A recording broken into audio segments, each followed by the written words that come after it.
నిన్నటి సాయంత్రం ఒక మీడియా మిత్రుడు ఒక వీడియో పంపారు. ఆ మిత్రుడు పంపిన కొన్ని నిమిషాల్లోనే చాలా మంది మీడియా మిత్రులు రకరకాల వార్తలు అన్ని ఛానల్లో కూడా, అటు సోషల్ మీడియాలో కూడా, మెయిన్ స్ట్రీమ్ మీడియాలో కూడా రావటం జరిగింది. ఆ వీడియో చూసిన తర్వాత కొంతసేపు నేనే షాకు గురైన పరిస్థితి.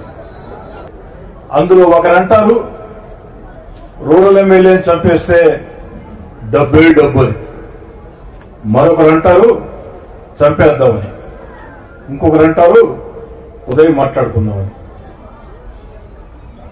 జరిగిన సంఘటన పోలీసులు విచారిస్తూ ఉన్నారు. నేను ఈ నిమిషం దాకా ఎక్కడా ఏ మీడియాతో మాట్లాడలా. మీడియా మిత్రులు మాటా మంతి కార్యక్రమంలో ఒక చిన్న ఆవేదన వ్యక్తం చేశాను. ఏమిటంటే, అప్పుడే జిల్లా ఎస్పీ గారి స్టేట్మెంట్ వచ్చింది. 3 రోజుల ముందే మాకు ఈ విషయం తెలుసు, విచారిస్తున్నామని. నేనెందుకు ఆవేదన వ్యక్తం చేశానంటే, బాధ వ్యక్తం చేశానంటే, 3 రోజుల ముందు ఈ వీడియో రూరల్ ఎమ్మెల్యేని చంపేస్తే డబ్బే డబ్బు, చంపేద్దాం, రేపు ఉదయం మాట్లాడుకుందాం.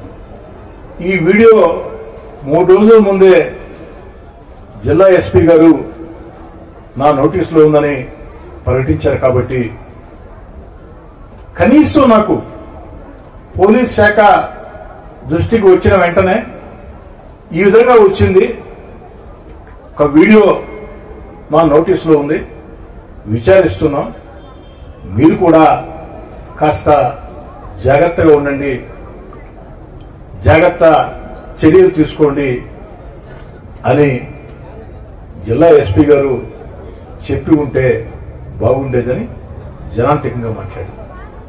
అంతకు మించి ఈ వీడియో మీద నేను ఎక్కడా కూడా ఒక మాట కూడా మాట్లాడలా.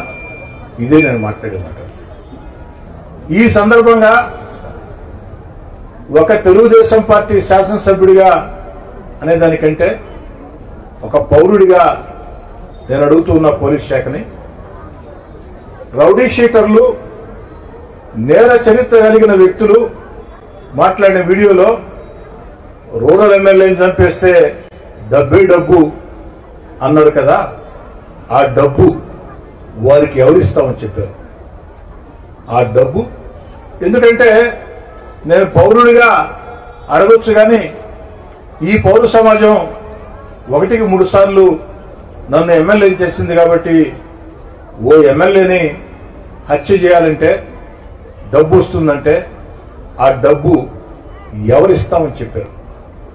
ఇది పోలీసు విచారణలో తేలాలి.